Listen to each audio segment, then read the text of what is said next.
सीता अपने को युवती बताकर रावण से अवस्था छिपाती थी। हमारे पास है दोस्तों सच्ची रामायण पुस्तक।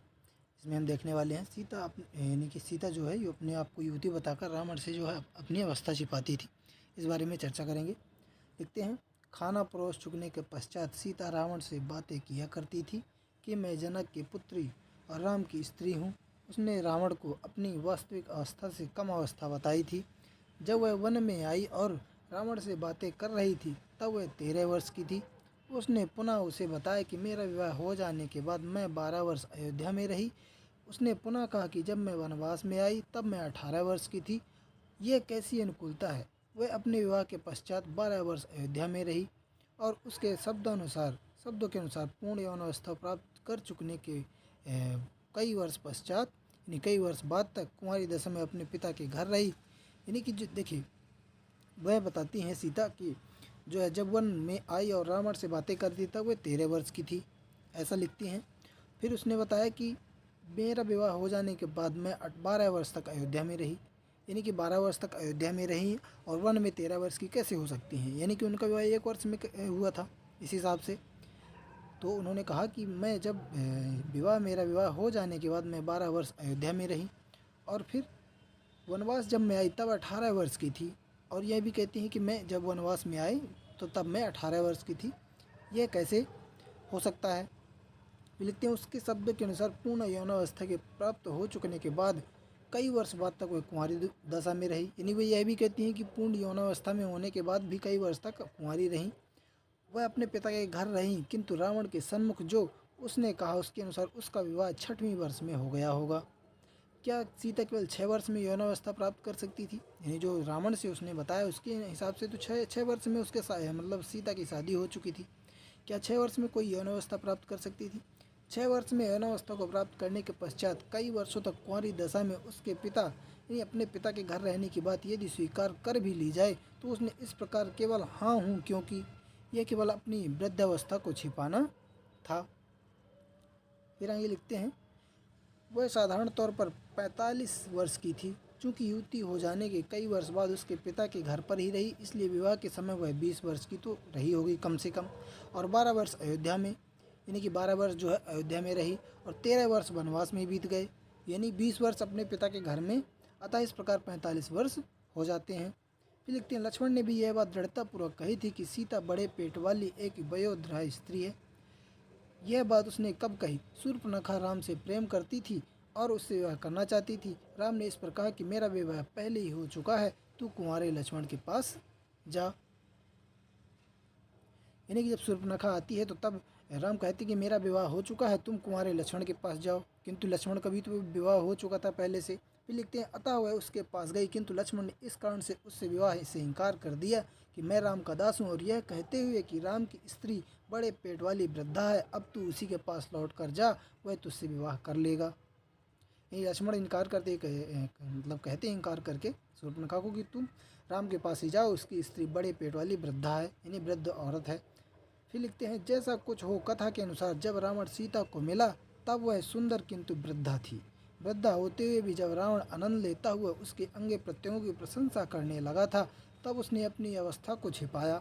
और पाठक तनिक इस पर विचार करें, क्या एक सती देवी शक्ति कथा ऐसी ही है। तत्पश्चात क्या हुआ, रावण ने अपने आप को प्रकट किया, कपट वेश उतार दिया, तात्पर्य पूर्ण परिचय दिया। यानी कपट वेश उतार दिया का तात्पर्य है कि पूर्ण परिचय, यानी सीता को बताया कि मैं कौन हूँ, और सीता से उसके साथ लंका को चलने के लिए कहा, यानी लंका चलने के लिए सीता को कहा। सीता ने ऐसा करने से इनकार कर दिया। रावण ने क्षमा भरकर एक हाथ से उसके बाल पकड़े तथा दूसरे से उसकी जांघों को पकड़ उठा लिया और अपनी जांघों पर बैठाकर उसे ले गया। वह चिल्लाती है, इस प्रकार में कथा चलती है। फिर आगे लिखते हैं, मेरा भौतिक शरीर कहीं किंतु मन तुम्हारे साथ। इस पर चर्चा करेंगे। देखते हैं, द्वितीय ध्यान देने योग्य बात यह है कि रावण को श्राप दिए गए थे, यानी कि वह रावण को जो श्राप दिए गए थे कि 2 श्राप दिए गए थे। पहला यह कि यदि वह किसी स्त्री को बिना उसकी आज्ञा के छुएगा तो वह भस्म हो जाएगा। पहला श्राप उसको यह मिला था रावण को कि बिना किसी स्त्री की आज्ञा के अगर रावण उसे छुएगा तो वह भस्म हो जाएगा। और द्वितीय है कि दूसरा जो है श्राप था, उसके हृदय में किसी भी स्त्री के प्रति कुविचार उत्पन्न होते ही उसके सिर के सहस्त्रों टुकड़े हो जाएंगे। यह दूसरा श्राप था। और तमिलनाडु का कवि कंबा लिखता है कि रावण सीता को बिना अपने हाथों से स्पर्श किए जिस स्थान पर वह खड़ी है उस स्थान सहित उसे ले गया था। अब लिखते हैं इन श्रापों का प्रमाण स्वरूप द्वितीय श्लोक में कहा गया है कि रावण वास्तविक सीता को नहीं ले गया था, अपितु वह उसकी मायावी प्रतिमा पात्र ले गया था। किंतु वाल्मीकि की मौलिक पुस्तक में स्पष्ट वर्णन है कि रावण सीता को अपनी गोद में दबाए हुए उसके शरीर को पूर्णतः स्पर्श करते हुए ले गया था। यानी कि कई श्लोक में लिखा गया है कि रावण जो है वास्तविक सीता को नहीं ले गया था, उसकी परछाई केवल ले गया था। लेकिन जो वाल्मीकि रामायण है उसमें कहा गया है कि रावण जो है अपनी सीता को अपनी गोद में दबाए हुए और उसको पूर्णतः स्पर्श करते हुए ले गया था। और यदि इन श्रापों में कोई सत्य होती तो सीता को ले जाते हुए रावण का शरीर और सिर मिट्टी में मिल जाता, किंतु उसके प्रति कोई ऐसी घटना नहीं हुई। यानी कि जो श्राप रावण को मिले थे, अगर उस श्राप में ऐसी शक्ति थी तो उस हिसाब से तो फिर रावण को मर जाना चाहिए था, क्योंकि उसने सीता को उसकी आज्ञा के बिना ले गया था। फिर लिखते हैं उसका भाई लक्ष्मण उपद्रवी तथा प्रजा पीड़क था, जिसने अपने पिता को मारने का साहस किया था। वह लुच्चा लंपट जो गद्दी प्राप्त करने हेतु कोई भी कार्य करने में नहीं हिचकिचाया।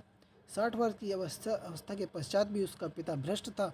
उसने अपने पुत्रों को समान रूप से प्यार ना करते हुए एक को प्यार किया तथा दूसरे से घृणा की।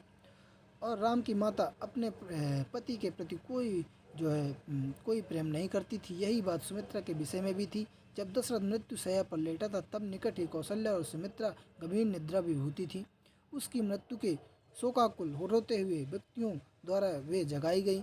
इससे स्पष्ट है कि वे अपने पति के प्रति कितनी उदासीन थी।